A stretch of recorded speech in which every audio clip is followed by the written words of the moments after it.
Yesterday, we touched on Genesis chapter 27 to 30, okay?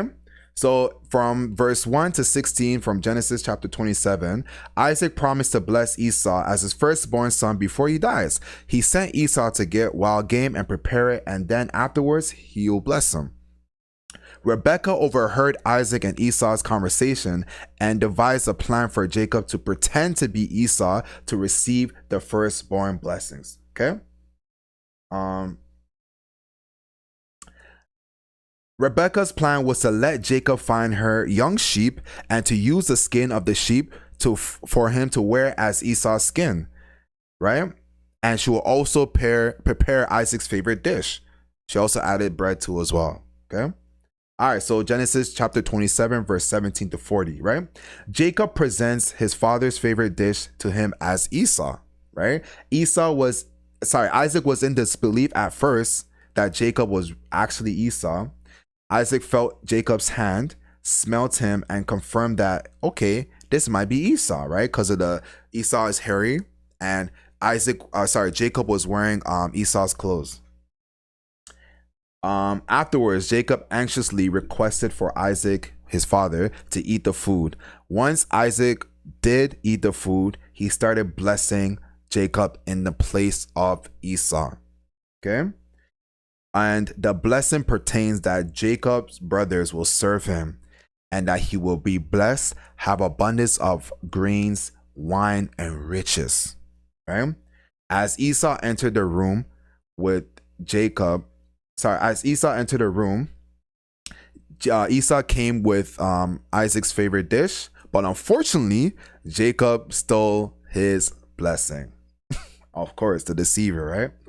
So Isaac and Esau realized that Jacob deceived them both. Isaac tells Esau that there's nothing he can do and that he must unfortunately serve his brother, So Esau cries out loud and begs his father, Isaac, but Isaac told him he will still have to serve his brother, and when he decides to break free, he will be able to do so. Right? So, and also to add on to that, Esau plotted to kill Jacob, but Esau plotted to kill Jacob after his father dies, but Rebekah was aware of Esau's plans and warned Jacob to flee to where? Padan Aram, right? And stay with her brother Laban until Esau cools down. So he's going to stay with his uncle. Jacob is going to stay with his uncle, okay? All right, so we're going to Genesis chapter 28, verse 1 to 9.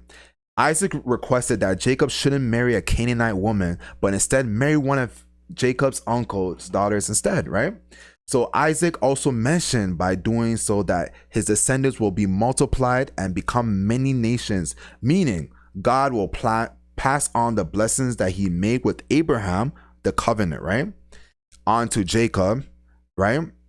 So then after Isaac has blessed Jacob and reminded him about the covenant, he told him to go, and then Jacob went to the well at his uncle's place in Padan Aram, right?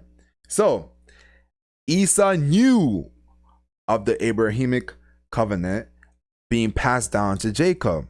So that's just like double entendre. Like it's just double, like I would say triple, because of the birthrights and because of him getting his blessing stolen.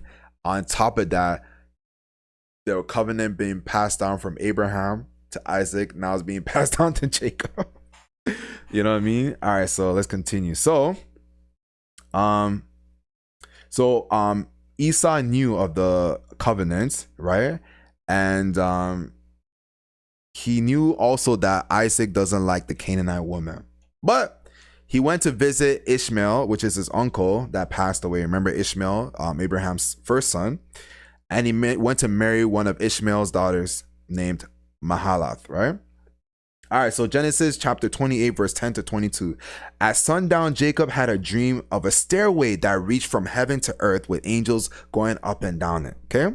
The Lord appeared to Jacob and reassures that the covenant he made with Abraham to Jacob, the Lord will protect Jacob and will not leave Jacob until he finished giving everything he promised him, okay? So Jacob awakes from the dream realizing the greatness of the land of Canaan, right? So the place that he was staying whilst he had the dream, he named the place Bethel, right? Bethel, right? Which means house of God. Okay. It was previously called Luz. And then after he did that, he gave God a tenth of everything he owned, right? So that's his tithe. He tithed God. Okay. So in Genesis chapter 29, verse 1 to 14, Jacob arrived at where his uncle Laban dwelled, right? And was looking for him. He asked the shepherds of his whereabouts. They confirmed he was well and he was there. And then Rachel met Jacob, explained to her that he is her cousin. When she heard that Jacob was her cousin, she told her father Laban about Jacob being his nephew. Laban came out, welcomed him, and even said, "It's true, you are the flesh of my blood." Right? You are the flesh and my blood. Okay.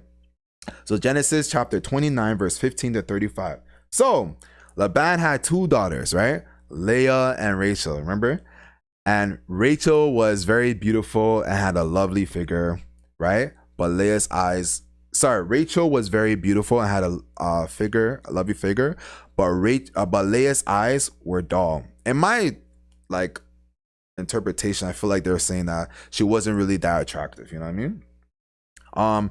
Jacob was in love with Rachel and even proposed that if he were to work 7 years for Laban, Laban can give him Rachel.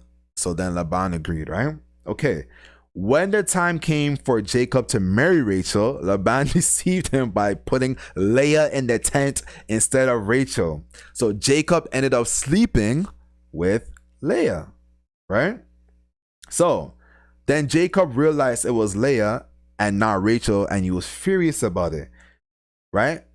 And he approached Laban in fury, and Laban told him that it is not their tradition to marry the younger daughter first, then the older daughter, before the older daughter, right?